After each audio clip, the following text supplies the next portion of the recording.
الحمد لله وكفى وسلام على عباده الذين اصطفى ما بعد.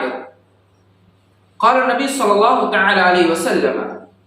الوتر حق على كل مسلم فمن أحب أن يؤتر بخمس فليفعل ومن أحب أن يؤتر بثلاث فليفعل ومن أحب أن يؤتر بواحدة فليفعل. رواه أبو داود. راوی حدیث حضرت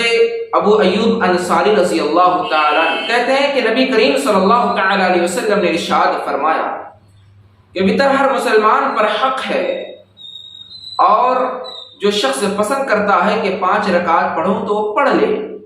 اور اگر کوئی شخص پسند کرتا ہے کہ میں 3 رکعت پڑھوں تو پڑھ لے، اور اگر کوئی شخص 1 رکعت پسند کرتا ہے تو پڑھ لے. یہ سنن ابو داؤد کی روایت ہے. یہ حدیث بتاتی ہے کہ ہر مسلمان پر وتر کی نماز حق ہے اور اسے پڑھنا چاہیے. انسان اپنی استطاعت کے مطابق جتنا چاہے پڑھے. یوں تو وتر کا معنی ہی ہوتا ہے بے جوڑ،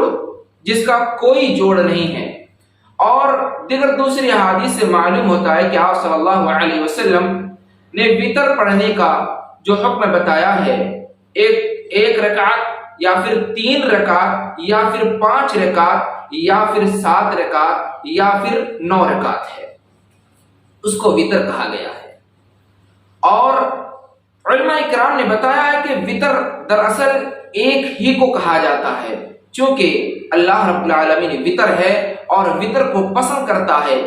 اس حدیث کو رکھ کر کے یہ بتاتے ہیں کہ دیکھو، ایک ہی رکعت کو اصل وتر کہا جاتا ہے. جو آخر رکعت ہوگی وہی اصل وتر ہے، اور جتنی رکعتیں شروع سے اخیر تک پڑھی جاتی ہے وہ وتر کے لسٹ میں تو آتی ہے، لیکن اصل رکعت جو ہے وتر کی وہ آخر رکعت ہی ہے. اس طریقے سے اب مسئلہ پھنستا ہے کہ کیا ہم رمضان المبارک میں کتنی رکعت وتر پڑھیں.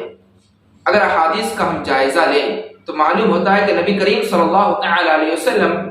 کے بارے میں 3 ایسے صحابی رسول آئے حضرت عائشہ صدیقہ رضی اللہ تعالی عنہا کے پاس، اور سوال کیا کہ حضرت عائشہ ہمیں بتائیں کہ آپ صلی اللہ تعالی علیہ وسلم رمضان میں اور غیر رمضان میں کس طریقے سے عبادات کرتے ہیں رات کے اندر.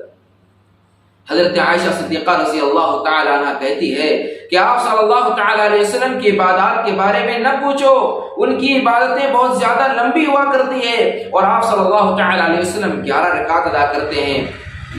لہذا معلوم ہوا کہ آپ صلی اللہ تعالی علیہ وسلم 11 رکعت نماز ادا کرتے ہیں، تو ظاہر سی بات ہے کہ 8 رکعت قیام اللیل ہے اور 3 رکعت وتر ہے. اب 3 رکعت کو یکجا پڑھی جائے یا پھر اس کو جدا کر کے پڑھا جائے، اس کے بارے میں جب احادیث کو ہم اٹھاتے ہیں، صحیح مسلم کی روایت میں یہ بات واضح ہو جاتی ہے کہ آپ صلی اللہ تعالی علیہ وسلم 2 رکعت کر کے نماز ادا کرتے تھے. جب آپ صلی اللہ تعالی علیہ وسلم خطرہ محسوس کرتے کہیں ایسا نہ ہو کہ صبح ہو جائے، تو آپ صلی اللہ تعالی علیہ وسلم 1 رکعت وتر پڑھ لیتے اور وہ تمام رکعتیں طاق بن جاتی. معلوم ہوا کہ 11 رکعت پڑھنا 2 کر کے 10 رکعت بھی انسان پڑھ سکتا ہے اور 1 رکعت وتر بنا سکتا ہے، اور اگر چاہے تو 8 رکعت قیام اللیل کرے اور 3 رکعت یکجا وہ عبادات کرے، یعنی کہ یکجا وتر 3 رکعت اکٹھا کر لے. معلوم ہوا کہ آپ صلی اللہ تعالی علیہ وسلم ان 2 صورتوں کو اپنائے ہیں زیادہ تر. اور یوں تو آپ صلی اللہ تعالی علیہ وسلم سے اور بھی جیسے حدیث ذکر ہے، لیکن آپ صلی اللہ تعالی علیہ وسلم نے کبھی منع نہیں کیا 5 پڑھنے والوں کو، 7 پڑھنے والوں کو، 9 پڑھنے والوں کو آپ صلی اللہ علیہ وسلم نے کبھی منع نہیں کیا، بلکہ آپ صلی اللہ تعالی علیہ وسلم نے بتایا کہ وتر کا معنی ہی ہوتا ہے بے جوڑ، جس کو انسان جیسے چاہے، جس طریقے کو پسند کرے اس کو اختیار کر لے. اب مسئلہ آتا ہے کہ کیا ہم وتر کی نماز ادا کریں تو کیا اپنے ہاتھ کو اٹھا کر کے دعا کریں یا پھر اپنے ہاتھ کو کھول کر کے دعا کریں. اس کے بارے میں علماء کرام کا سخت موقف کی طرف جو علماء کرام گئے ہیں وہ یہی بتاتے ہیں، خلاصہ کلام یہی ہے کہ اپنے ہاتھ کو اٹھا کر کے دعا کرنا نبی کریم صلی اللہ علیہ وسلم سے ثابت نہیں ہے. اب ہاتھ کو چھوڑ کر کے عبادت کرنا یہ تو بدعت ہے۔ اس طریقے سے اگر کوئی شخص ہاتھ باندھ کر کے یعنی نیت باندھ کر کے وہ دعا کرتا ہے تو یہ افضل ہے۔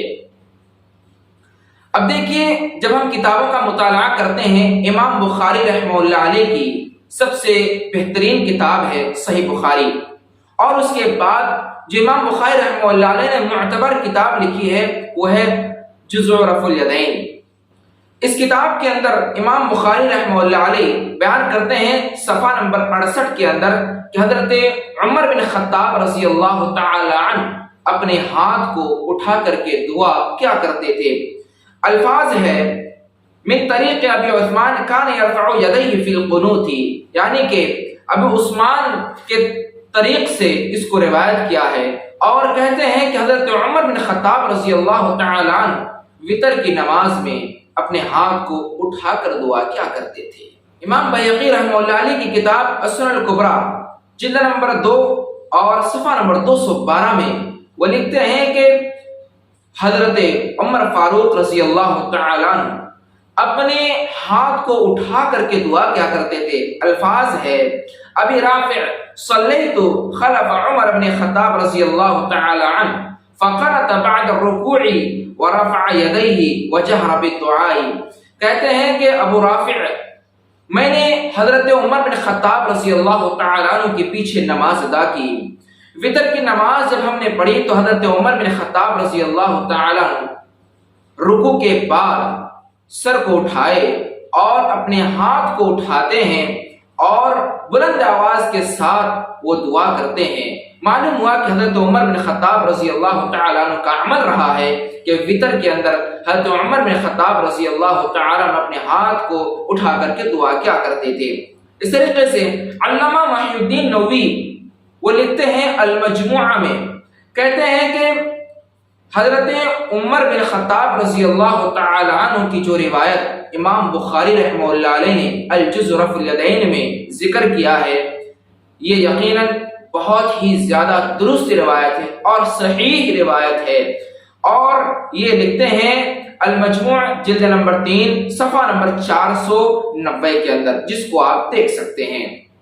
اس طریقے سے امام بیہقی رحمہ اللہ علیہ لکھتے ہیں السنن الکبریٰ میں جلد نمبر 2 اور صفحہ نمبر 211 کے اندر کہ میں نے بہت سارے صحابہ کرام کو پایا ہے کہ جو ہاتھ اٹھا کر کے دعا کیا کرتے تھے۔ معلوم ہوا کہ یہ صحابہ کرام کا عمل رہا ہے، لیکن حضرت انس رضی اللہ تعالیٰ عنہ کی روایت بتاتی ہے کہ نبی کریم صلی اللہ تعالیٰ علیہ وسلم نے صرف قنوت نازلہ میں ہاتھ اٹھایا ہے، بقیہ کی ثبوت آپ صلی اللہ تعالیٰ علیہ وسلم سے نہیں ملتی ہے۔ لہذا میرا ماننا یہ ہے کہ انسان جس طریقے سے چاہے، اگر کبھی چاہے تو ہاتھ اٹھائے اور کبھی چاہے تو نہ اٹھائے، زیادہ اس میں شدت نہیں برتنی چاہیے، کیونکہ حضرت عمر رضی اللہ تعالیٰ عنہ کی روایت ایک آتی ہے کہ جب انسان اللہ رب العالمین کے بارگاہ میں ہاتھ اٹھاتا ہے اور ہاتھ اٹھا کر کے دعا کرتا ہے تو رب العالمین اس کو خالی ہاتھ واپس کرنے میں شرماتا ہے۔ لہذا انسان کو چاہیے کہ اپنے ہاتھ کو اٹھا کر کے یہ دعا کرے تاکہ اللہ رب العالمین اس کی ضرورتوں کو پورا کرے۔ لہذا معلوم و خلاصہ کلام یہ ہے کہ اگر انسان چاہے تو ہاتھ اٹھائے اور انسان چاہے تو ہاتھ نہ اٹھائے، دونوں طرح کی روایتیں موجود ہیں، جس کو چاہے اختیار کرے۔